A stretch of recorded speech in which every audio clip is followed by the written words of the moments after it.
Hello guys, magandang tanghali sa inyo. So bali nandito tayo ngayon sa Star Mall. Bali bumili tayo. Wow! Okay, hi guys. So ngayon, magbablog po tayo tungkol po sa ating pamamasyal. So bali bumili po ako ng stand po ng tripod ko po. So ngayon, may tripod ako na maliit, may tripod din ako na malaki. So ngayon, magte-test drive po tayo ng Starex. So ngayon, kung ano po talaga yung kanyang bilis o kung ano yung mga napusot. Yung kanyang yung mga nagustuhan ko sa Starex at yung mga hindi. Unang-una ho sa lahat, magandang umaga ho sa inyo at sana mag-enjoy po kayo dito sa vlog ko na to. Tungkol po sa yun po nga po sa ating Starex, yung mga nagustuhan at mga hindi. So ngayon, ito po tayo ngayon. Okay, alis na po tayo. So ito pong unit po natin na to ay meron na pong magpa 5 years na po. So ngayon, yung mga napansin ko po dito ay okay naman.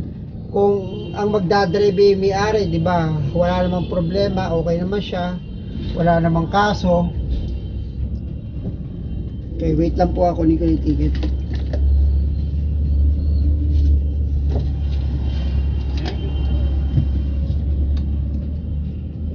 Pinawalan niya yung ticket ko. So ngayon, ito na po, kala ko nawala.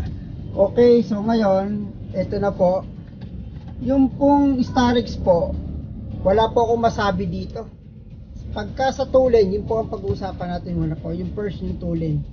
Yung tulin po niya, ibibigay niya po lahat. Kung ano po yung gusto niyo. Talagang, napakabilis po talaga ng Starex. Kung kukumpara ko po siya sa kotse o kaya dito, na may Civic po sa bahay 141 horsepower. If I'm not mistaken, yun po ang kanyang Tapos yun naman po, ito naman po is 171 po. Para po sa isang van, yung 171 horsepower napakatuloy na po niya. Kung kukumpara nyo po sa rival niya na isa, so sa separate vlog lang din po natin yon. Yung van po na isa, yung Toyota, kahit saan ka pumunta, kitang-kita mo sila.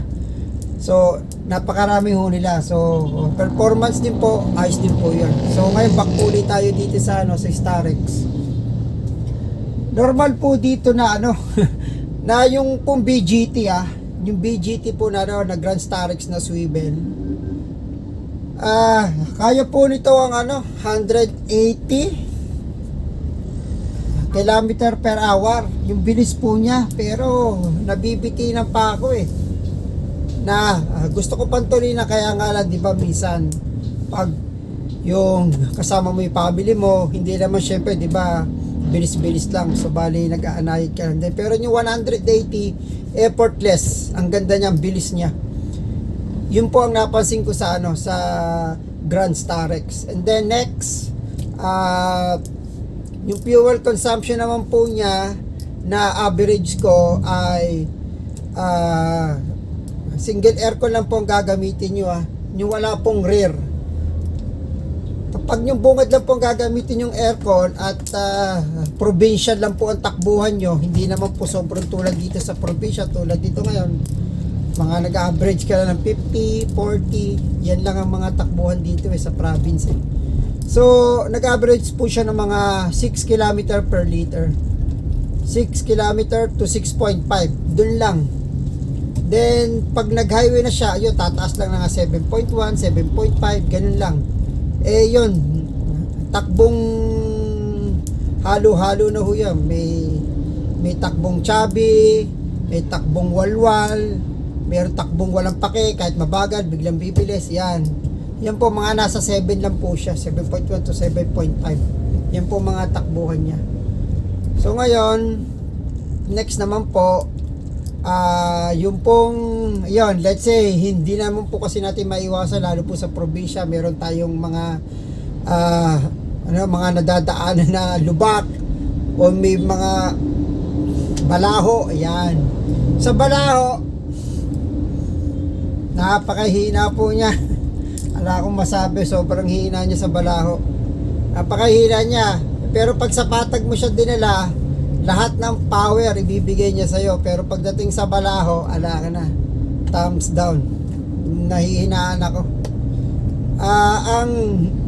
Ang diskarte lang, pag nabalaho ka, let's say, di ba, syempre, minsan meron ka napupuntahan na mga kalsada, di ba? Medyo malalim, mababalaho ka, kaya sa mga parking na may mga mga gravel, yung mga tipong kakakaayos lang ng parking area tapos graba, sure, mag-ingat ka na doon, baka mabalaho ka. So ngayon, ang diskarte lang mo doon, lambutan nyo na lang po muna yung gulong nyo, yung likod, kung sino yung portion o yung gulong na nabalaho, yan, medyo magbawas na lang ho kayo ng hangin, tapos okay na. So since ho kasi ito matik po kasi to, ang ginagawa ko po noon nung po ako nabalaho, nililipat ko muna sa manual, yung seselect mo yung cambio. Sige, mamaya papakita ko sa inyo yung shifter ng cambio nito, yung gear knob. So ngayon, lilipat mo lang siyang ganon, and then tapos saksak nyo yung number 1. Doon ako sa number 1. Ang kasi po ang tingin ko, tuos ko lang po yun, na hindi ko po talaga mismong eksaktong alam na siya talaga ganun talaga yung kanyang shift knob. Yung shift knob yung pong let's say po nakalagay po kayo sa sa drive automatic, so nabalaho kayo. So hindi ko alam kung nagdidepende po siya sa bilis, lilipat yun yung cambio nyo. Let's say naka number 1 kasi nabalaw ka, tapos tumataas yung RPM mo, lumilipat siya ng ratio yung sa gear, pwede maging number 2, 3, 4. So hindi ko po kasi sigurado, kasi pagka nakadindi mo nakikita kung ano yung gear mo, kung nasaan siya. So much better, once na nabalaho ka, ilipat mo na lang sa dun sa yung pinaka manual niya, ganon. So yun, so yung una, yung kanyang takbo mabilis, yung 2 yung fuel consumption, yung 3 yung sa balaho, tapos meron pang isa, yung 4 yung malambot siya, comfy siya. So kung meron kayong long drive, yung mga pamilya nyo, kasama nyo, ayos na ayos gamitin to. Tsaka to kasi 9-seater lang to itong yung Grand Starex na to, 9-seater lang yung kanya capacity. So meron kasi nito yung maramihan, hindi, pero mas mas comfortable tong yung si Yaman, na lalo yung family car, tapos ang makasama mo yung mga anak mo, yung mga bata pa, so nakakalibot sila sa loob. Okay to. Nun ngang mga baby pa yung aking panganay, kasya po ang crib dito yung crib, kasya po dyan sa gitna. Bali sasagad yun lang po siya ng dulo sa dulo. Yung gitnang upuan ito, yung susunod sa akin, bali sasagad mo papunta dito, tapos yung dulo naman, yung mahabang yan, yung parang bench type na yan, bali sasagad mo na din sa dulo, yung kasya na yung isang crib ng anak nyo. So kung mahilig kayong mag-travel at mga bata pa ang anak nyo, sasuggest ko sa inyo mag Grand Starex kayo. Okay siya, maganda yung Grand Starex, no comment ako dito, the best siya. So ngayon, ito pa, paano ba? Okay, next. So, yung una natin, yung bilis, fuel consumption. Yung pangalawa, yung pangatlo, yung sa balaho, mahina siya. Yung pang-apat, yung luang, okay siya, the best. Wala akong masasabi, lalo sa mga bata pag nagbibiyahe. okay siya. Tapos, okay, magbigay tayo yung panlima. Yung panlima naman, pagdating naman sa makina, ang tingin ko, kasi nung tuwi bago, so, nasiyahan ako kasi nung araw, nanggaling kami sa Revo. Then tapos may Bio sa bahay. Yung Revo na ang engine niya ay 2.0, sa ngayon, nahihinaan na ako dun sa kanya. Yung 2.0 niya na makina, parang nahihinaan na ako. Hindi na siya ganun kalakas yung tulad ng mga nahawakan ko to. So nung ito bago, talagang siyang ako dito, tinesting ko yung bilis niya. Ang bilis talaga. Bibigay nga niya sa yung bilis na hinahanap mo sa isang van, sa isang van. Tulin siya. Tapos yun nga, eto sige, punta na tayo sa negative. Yung negative naman, o yung ayaw ko dito, yung minsan na yung binirit ko to, yung talagang matulin. Sabihin natin na normal lang yun na yung tulin, syempre. Yung kanyang turbo, yung turbo na yung pinakahugis yung suso. Yung suso nun, yung bakal kasi nung kita yung metal Yung metal talaga niya, kita mo, talagang namumula talaga siya. Kung magtatapat ka ng sigarilyo, yung dulo ng stick ng sigarilyo, tsak na pag gano'n mo magliliyab talagang ayun, hinapansin ko siguro since yung bago siguro siya, natuto ko na hindi, kumbaga magpatakbo nga ng matulin kasi talagang matulin talaga to, the best. Ngayon yun nga, nag redness yung niya, yung pinaka bakal, yung pinaka suso yung sa turbo. So yun, ingat-ingat lang kayo. Siguro kahit hindi naman dito sa Starex, dun sa mga sa other brand din siguro na sasakyan na may turbo. So yun, mag-ingat lang din po kayo kasi yun po nagre-red po kasi baka po agad masira yung nyo, yung sasakyan nyo, or yung lifespan ng mga gasket, sa halip na may 10 years ka yung lifespan nun, so sa kabibirit mo, katatakbo mo ng matulin, baka naman masira agad yung gasket nyo, yung bang pagsimulan ba ng leak, o yung iba naman sa piston, yung ring nya, syempre sa bilis ng bomba nung kalunong nyo, yung piston nyo, yung piston ring nya, di ba ganun yung piston ring, yung pabilog. Ang nangyayari kasi dyan, pagka po sobrang aros na yung gamit nyo, talagang binibirit nyo, lumuluag yon. So yung ring na ganyan, syempre pag nagtagal, pag lumuag, nahahasan yung gilid ng ring. So ngayon bumubuka. Pag bumuka ngayon, yun na yung mga tinatawag na loose compression. So yung koso kasi na doon dumadaanan yung usok, then ang labas na niya doon sa may takip ng makina. Pag nag-change oil, alam nyo po yan, doon na lumalabas yon. Then tapos yung iba nga, pagka gano'n na nag-over pressure na gano'n, merong breather, doon lumalabas yung sobrang sa makina, yung usok, yun, doon sumisingaw. So ngayon, yun yung mga napansin ko dun sa Ayoko, dun sa Starex. Pero most of all, lahat mga gusto ko marami.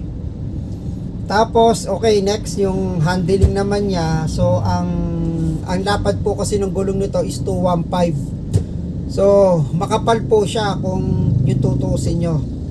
Pero yung mga kotse kasi ngayon, meron na rin yung 215 po, sorry, 215. Yung po yung kanyang lapad ng gulong niya. So meron na rin po kasi ngayon na ang sukat po ng gulong is 215, pero kotse po siya, kotse. Kasi yung Civic po kasi namin 215 po yung lapad ng gulong niya, pero mapapansin nyo, kahit 215 siya, yung sa kotse ay magaang. Ito may konting bigat, pero hindi mo naman ramdam, ayos lang din.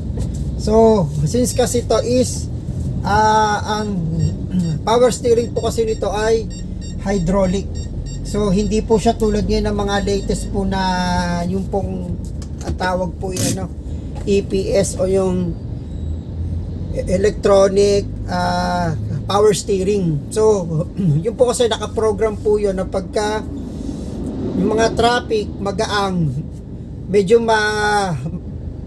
malambot po siya. So meron din po kasi akong vlog no na yung Civic po, pali one finger lang po marorotate mo yung buong sasakyan mo, maipipit mo siya ng ganun ng isang daliri lang na kahit nakahinto. Halimbawa traffic, o syempre pipihit ka, medyo mag-overtake ka ng konti, lalagpasan mo siya ng traffic. So hindi ka mahihirapan, one finger lang. So yun, 215 yung gulong nun, Civic na yon, magaang siya. Pero ito 215 medyo mabigat, hindi naman sobrang bigat, ayos lang po. So siguro sabihin natin may factor kasi van to mabigat yung contact niya sa ground syempre van. Pero nagagawa naman din po yata ng paraan niya, lalo kung yung mga latest na nga po ngayon na EPS kung tawagin, yung motor power steering ho. So mas bumibilis ka, yun naman ang maganda doon, mas bumibilis ka, mas bumibigat naman yung steering mo pagka EPS ang gamit mo. Kasi ang main purpose po kasi nun, para kung nagko-cruise po kayo sa highway na ang mga bilis nyo 120, 140 ganyan po, so no need na mag-exert ka ng effort na bibigatan mo yung kamay mo. So yon, yung mga EPS na yon, yung mga latest ngayon, kahit pag ang takbo mo matulin, so ganyan lang ang hawak mo sa manibela, so relax lang. Ito sa Grand Starex hindi siya ganon.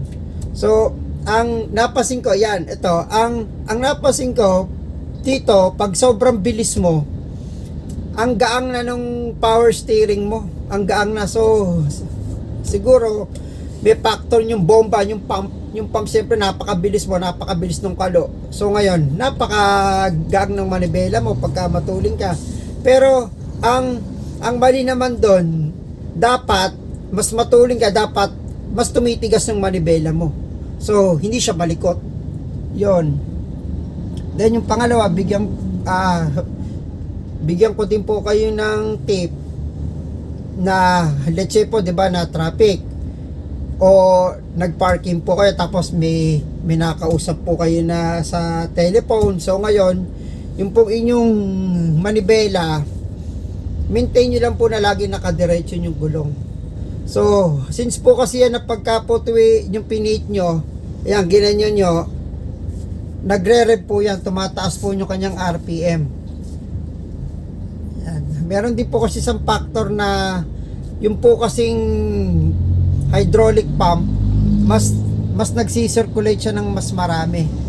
So yung oil na dumadaan doon sa mga hoses niya, syempre meron din factor yun na mas madaming pressure na dumadaan, syempre mas mabilis. Yung mga oil, yung mga seal mo ng mga hoses mo, may chance din na later na pwede rin siya magkaroon ng leak kung pihit ka ng pihit o nakapirmi siya na lagi siya nakabiling, yung nakaganon yung gulong, yung nakapihit siya. Yan, yung bang hindi siya pantay. Dapat always, kung nasa parking kayo, napahinto kayo, dapat mi-maintain nyo lagi na diretso yung gulong nyo. Yan, para maganda ho yung inyong, alam nyo na, syempre yung makina, lahat naman yan may yung bang pag piniit mo, syempre magkakaroon ng mga ano sa makina yan, yung ba nagkakaroon ng load. So less load sa makina, syempre mas maganda, di ba? Yung mga yung ano mo, hindi nahihirapan, yung bang kakaroon siya ng load nga, yun nga, ganon. The next, what else, ano pa ba? Yung lubak naman, pag nalubak ka, okay lang naman din. Hindi naman din siya matagtag. Then, sakto lang. Then, yung gulong nyo, ang ma-advise ko lang kung ano yung nakasulat. Let's say kasi to, meron tong dalawang klase ng iahangin mo eh. Pagka may lamang ka, dapat less lang yung ano mo. Less lang yung hangin mo. Kumbaga kung siya ay 35 siguro, yung puno niya ay kung mga 45, yun yung lahat dapat yung seating capacity nito magagamit. So ngayon magtataas ka ng hangin ng gulong. Pero kung nalaman mo naman na konti lang yung laman mo, let's say ikaw lang o yung misis mo, and then yung mga bata mga maliliit naman, hindi naman sobrang laki. May guide kasi to sa may gilid sa may pintuan. Pagka children lang ang nakaupo, kahit hindi na kailangan yung sobrang yung hangin na nire-require na parang let's say 45, mga ganyan, o 40. So kung yung mga bata lang, yun lang, maintain mo lang na mga 35 lang yung hangin, pwede na yon. So hindi na rin siya bumpy. Maintain nyo lang, kasi pagka naman malambot naman din yung gulong, ang nasasacrifice naman po doon yung yung makina, kasi syempre mas malambot yung gulong, mas maganda yung yung ride mo. Yun nga lang, nahihirapan yung makina mo kasi syempre malambot yung gulong mo kailangan niya ng malakas na puwersa para ma-drive niya yung sasakyan. So yun. So kung ano lang yung required na pressure nyo, sundin nyo lang yun. Tapos ngayon, ang Starex, ito pa, lipat tayo sa yung presyuhan. Yon. Yung presyo kasi nito dati, yung to yung brand new, parang 1,815,000. So, since loan to, syempre, may mga patong naman yung interest So, ngayon, ito, after, parang nag-search ako sa yung bentahan, yung sa site, sa internet. Parang nasa ano lang siya ngayon yung year 2015 model ay nasa 1 million or less na lang Then tapos yung mileage niya siguro mga nasa 50 to 70,000 ganyan. Mga nasa 900,000 na lang siya. Ang bilis bumagsak ng presyo ng Grand Starex ng Hyundai. Hindi ko alam kung bakit gano'n. Syempre sabihin natin Korea, kung kukumpara mo siya sa Toyota na yun nga, mataas ang market value niya kahit second hand na, medyo bumaba man ang presyo kasi ng Toyota, konti lang hindi tulad ng Toyota, Nissan, ganyan ang taas ang taas bumaba, yung Ford yan, mataas bumaba. So ngayon, kung willing talaga kayong maging owner ng Grand Starex, yun ang unang-una yung titignan, yung presyo nito. Pagka medyo tumagal na, talagang malulugi kayo. Tignan nyo, 1.8 nyo binili, tapos ngayon nasa 1,900,000, ganyan na lang, 1,000,000 or 900,000, halos kalahati na yung tinapyas do sa original price nyo. Kung bibili kayo nito o yung talagang hindi nyo na ibebenta, aariin nyo na talaga, na sa inyo talaga panghabang buhay, yun nga, dito na kayo sa sa Starex. So yun nga, ang napansin ko yung presyo, napakabilis bumaba. Mapapailing ka na lang yun. Tapos susunod naman, performance, okay, good, walang problema. Overall, okay siya kung mamahalin mo lang. Lahat naman ng sasakyan, meron silang kanya-kanyang kahinaan Ito, ang Hyundai, ang body matibay, matigas. Yun ang nagustuhan ko dito. Solid ang mga body nito, yung latang sinasabi. Kung may Civic sa bahay, ang lambot. Pagka nadantayan mong ganon, lumulubog Ito hindi tibay ang nila, matibay ang body. Yan, yung body 5 star, siya, okay na okay siya, wala siyang problema sa body. Siguro nung mga naunang Starex nung araw, yung malilit na Starex, ano, medyo na, meron ako napansin nun na yung rusty. Parang mabilis siyang magkalawang. Pero siguro yung ngayon, through the years naman, nagdi-develop na may mga sasakyan syempre, yung mga nag-design yan, mga nag-i-improve, yan. So, yung body niya matigas, matibay. No comment dyan. Okay na okay siya. Then, yun po, hanggang, bali dito na lang po yung vlog ko. Hopefully, sana po, yung pong mga nagpaplano na bumili ng second hand na Grand Starex, unang-una muna po sa lahat, siguraduhin nyo muna po, ang,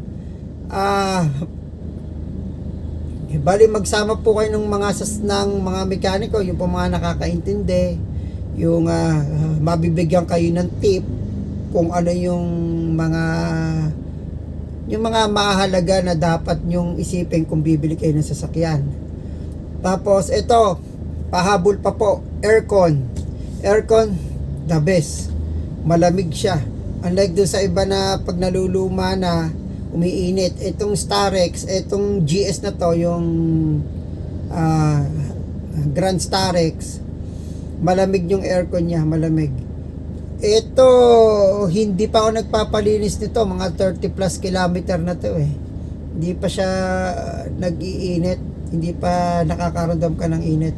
So yun, linisin nyo lang yung filter. Meron akong vlog dito po na sa Grand Starex, yung nilinis ko po yung filter. So sana mapanood nyo po yung pong mga vlog ko po, na yung mga iba po, yung mga sasakyan.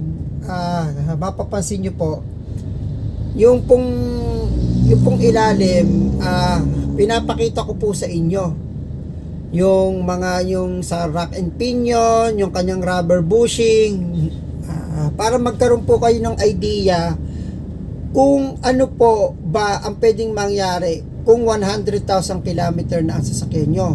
Kung yung rubber ba nito bibigay na, o magkakaroon na ba ng leak sa mga ganitong kilometers na natakbo. Meron po akong mga tip doon. Kung i-analyze nyo po ng mabuti, bakit kinunan to ng video ng vlogger? Anong yung purpose niya? Bakit? Ano ba to? Trip lang ba niya? Ganyan. Hindi. Meron po tayong purpose doon. No?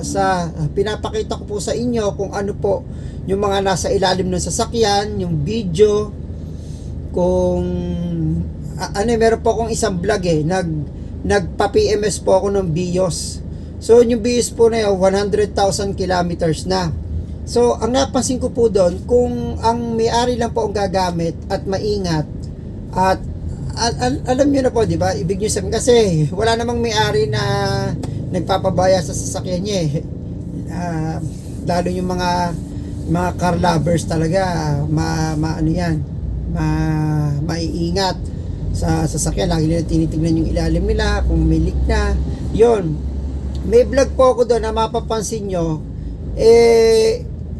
may mga shot ako sa ilalim, lalo po yung BIOS kung i-watch nyo po siya.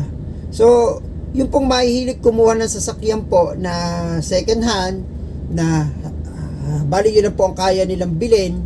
So, yun po, magkakaroon po kayo ng idea doon na kung ba 100,000 kilometer na, may leak na ba yung ganyan, masisira na ba siya, o yun. So magkakaroon po kayo ng idea. May vlog nga po ako doon na yung BIOS po na 2009 model, yung po kanyang auxiliary fan o yung cooling fan po ng radiator niya, nasa 95,000 kilometer plus na po yun nung nakakaramdam po kami ng nagbabibrate na. Rinig na rinig nyo po yun malakas po, na lalo pag nasa labas kayo, maririnig nyo siya. Paano masabi? Gumagano na So ngayon nung tinignan ko yung pan niya, nag-ano na yung hélice, yung gumagalaw ng ganun yung hélice. So ngayon nagpalit ako noon bumili ako sa Quezon City, sa Banawe, Del Air yata yun. Sige, shout out to sa Del Air sa Banawe. Yan, meron po silang bilihan po doon ng mga parts po. Pagka po mga related sa aircon, yan, yung mga cooling. Yan, meron po sila doon.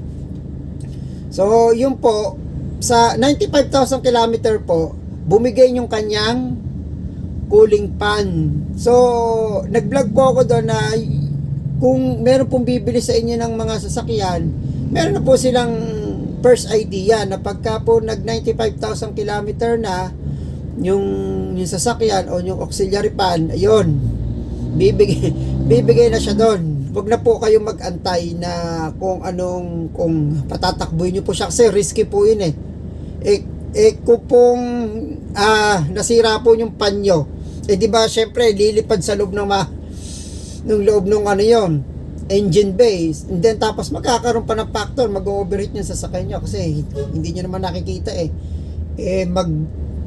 magti-trigger lang naman, kikita pa, makikita nyo dito sa yung panel nyo na na overheat, wala na, huli na po ang lahat. Sige po, maraming salamat po mga ka-Grand Starek, sa mga may-ari din po ng BIOS, shout out doon po sa mga kasama ko sa abroad dati, tapos sa work ko dito, yung mga kasama ko, then sa mga ibang vloggers na mga nakakausap ko, hi, hello po sa inyong lahat, more power po sa inyo. Then saan pa ba? Sa mga may-ari po ng sasakyan, always po mag-iingat po tayo magbaneho, lilingon-lingon po tayo sa gilid, yung mga eyes po natin titignan natin, then pag mag-aatras po kayo, dahan-dahan lang. Meron po ko sa nakilala, na-meet po minsan na magpa-parking ako, ayun, napakabilis po niyang matras. Ang ginawa ko po tuloy, medyo na-shock po ako sa kanya kasi nakita ko dire-diretso siya nag-reverse na ako, pero kung hindi ako nag-reverse po, malamang tinamaan ako. So ngayon, yun po titignan po mabuti, lalo po sa mga girls. Ayan, mag-ingat po tayo and then relax. Sige po, have a nice day at maraming salamat po sa inyo lahat. Bye!